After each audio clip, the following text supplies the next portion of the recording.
The politics at home and to other news in the region making headlines. The claims by M23 rebel group capturing Goma, the capital of North Kivu in the DRC, have triggered a massive wave of displacement, exacerbating an already dire humanitarian crisis and raising fears of a wider regional conflict. This comes despite a UN Security Council demand for M23 to halt its offensive and for all external forces in the region to withdraw.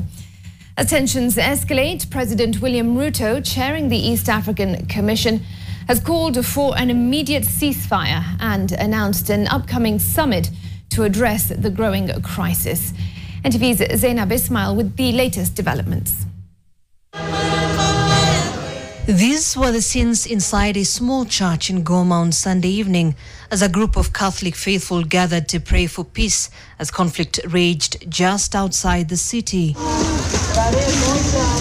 Yet more dozens of internally displaced people were left stranded as M23 rebels reportedly entered Goma, eastern Congo's largest city, on Monday, marking the worst escalation in the decade-long conflict.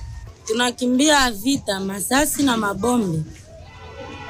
Tuko hapa hatujua kama hapa ni wapi. Tushakosa makimbilio kama tukimbilie wapi. Tuko nje hapa hatuna na kwa kulala ngizi tuko hapa.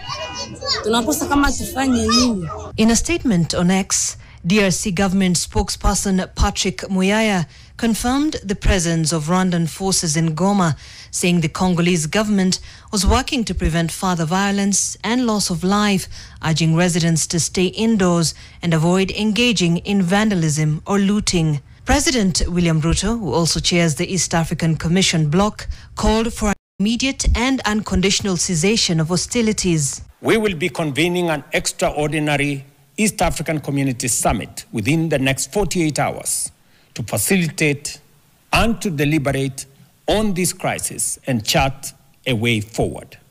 Regret that this meeting is taking place. The United Nations Security Council had on Sunday evening called for M23 rebel forces to halt their offensive towards Goma and for all external forces in the region to immediately withdraw, a demand that came shortly after M23 claimed to have captured the city.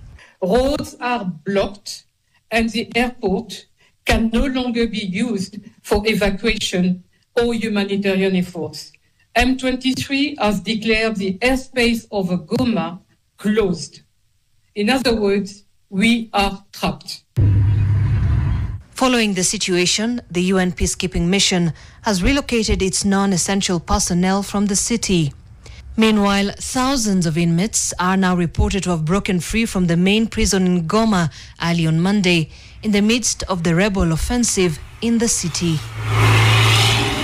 Zainab Ismail, NTV.